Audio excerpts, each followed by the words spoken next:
guys, Moto HK here, and I just wanted to share with you my first impressions of a major Jimny upgrade that I recently did. Every Jimny owner will at some point think about whether they will upgrade their suspension and tires, and it's just a matter of when. The stock suspension for me was very soft and gave a lot of side-to-side body roll to my ride, which didn't bother me too much, but I have heard from fellow Jimny owners that they have since improved this when they upgraded their suspension. Also, while the stock 195/80 R15 tires were capable with light trails, it gave the Jimny a weird anemic look at certain angles because of the small width relative to the Jimny's body. I initially didn't want to upgrade immediately from stock because I wanted to get a feel of the stock ride to truly appreciate the upgrades that I was planning, but I thought that the resale value on the stock parts would be better if I could upgrade early on, and it does make sense to benefit from the upgrades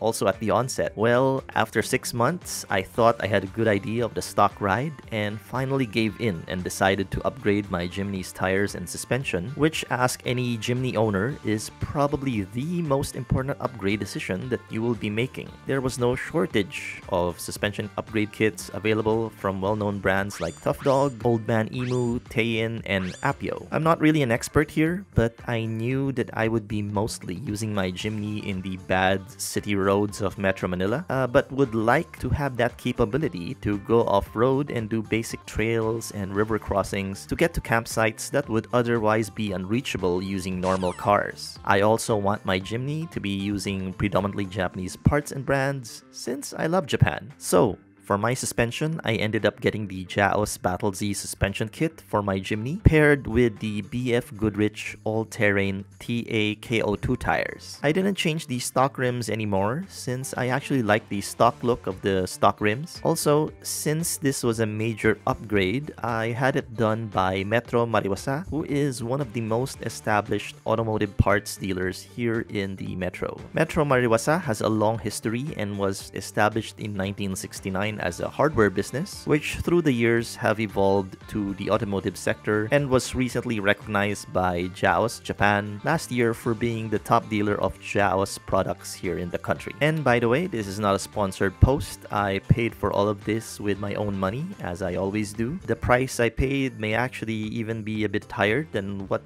you can get this for in the gray market, but I like the fact that I was directly supporting a recognized JAOS dealer, and with the comfort in knowing they have installed hundreds of these with specialized equipment in their shop, as can be seen in the video. So why JAOS? JAOS, or the Japan Off-Road Service, was established in 1985 in Tokyo, Japan, and has since then specialized in the manufacturing and distribution of vehicle off-road parts. While there were a lot of other well-known brands like Old Man Emu and Tough Dog, these were more off-road biased, whereas the JAOS was known more for riders who were looking for more comfort in their rides. Also, I love Japan, and the other Japanese brand, Apio, had a suspension kit that was a little bit too expensive for me, so JAOS hit the sweet spot of what I was looking for. The JAOS suspension kit already includes both front and rear dampers, coils, and extended brake lines, which you will need as a result of the lift. You may also be wondering why there are some JAOS suspension kits which have red coils instead of silver coils. An interesting trivia is that JAOS actually manufactures their suspension kits through KYB based on region. The silver springs are intended for the Japanese domestic market, while the red springs are manufactured for the international market. Although all of the springs are titanium with added copper, nickel, and vanadium, the stiffness differs as the roads in Japan are different from the roads in Southeast Asian countries like the Philippines and Western countries like the US. As much as I would like to get that Japanese look, I wanted the parts to be more suited to our local roads here, and the silver coil version is much more expensive. Also, you'll see here that I have another upgrade which I got from DZ Racing again, which is the complete set of JAOS underbody protection composed of the tank guard, transfer guard, canister guard, front arm protectors, rear arm protectors, and rear damper protectors. I also got the original Suzuki front and rear differential guards, and this is the first time that I'm seeing them all from under the Jimny, thanks to Metro Metro Mariwasa's lifter. With all these upgrades, I can finally say that my Suzuki Jimny is now nearing its final form. I can't say I won't add anything more in the future, but for now, I'm pretty happy with this setup. So, how has the ride changed after the upgrade? What's nice about the JAOS kit, it is fully adjustable with 14 different settings for dampening on both the front and rear dampers. So each rider can tune their suspension to the comfort or setting that they prefer. I think I need to spend more time with this new setup to better describe the change. From a first impressions, the body roll definitely has decreased and the impact of potholes in the roads have noticeably lessened as well. What I can say for sure is that the look of my Jimny definitely has improved 100 times better from the stock. That's it, guys.